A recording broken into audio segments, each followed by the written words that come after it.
Yep. Guess what, guys? Alright, so I was experiencing oil, leaking oil. About a quart every time I went out to ride and test it.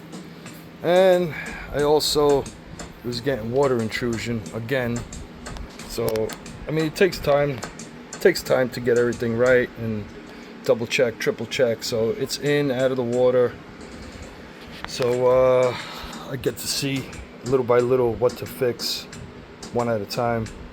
And the hard part is getting everything down there, because I have to take everything out. I mean, when I say everything, I'm saying everything here has to come out of the ski. And the pump. This guy. It's IBR and the pump is behind it, so everything's it's challenging. You know, everything's torqued.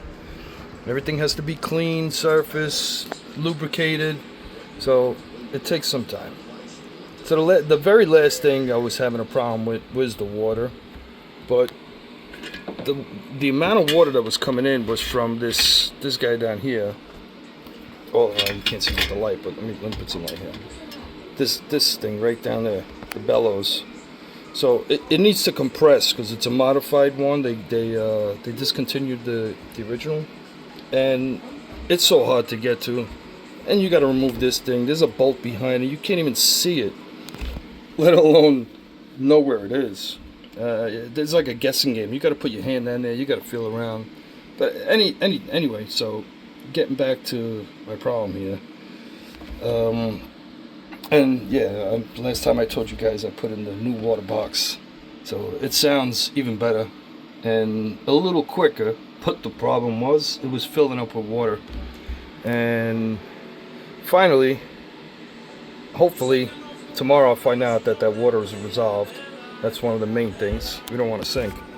And there's a head gasket here, a valve cover gasket I should say, not a head gasket, which is this guy right here.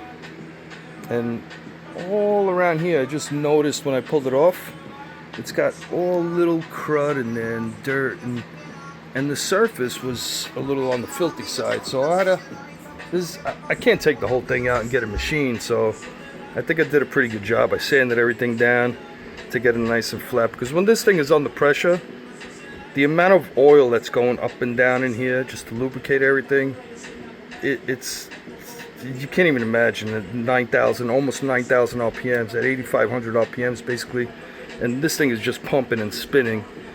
And there's so much pressure that I built with the intake and the extra fuel and air that this thing is like a turbine. I mean, the thing is a monster. So the amount of pressure that builds in here, and if there's any little like pitting, I got a lot of it out, so I got to get the inside of the surface here a little bit cleaner. I got to do it by hand, you know, sandpaper.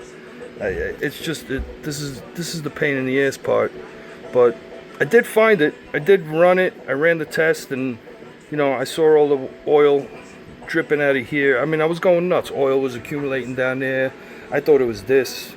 I changed all the O-rings. I pulled the throttle body off. I looked inside. I changed the oil pressure sensor. I replaced the TOP.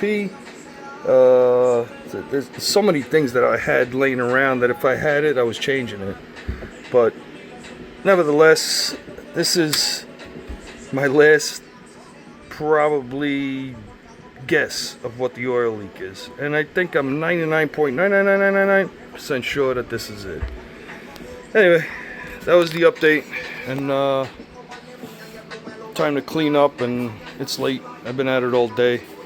You know, putting this thing together takes time, and you got to do step by step and do it right. Otherwise, you're doing it over and over again. But all right, guys, peace out.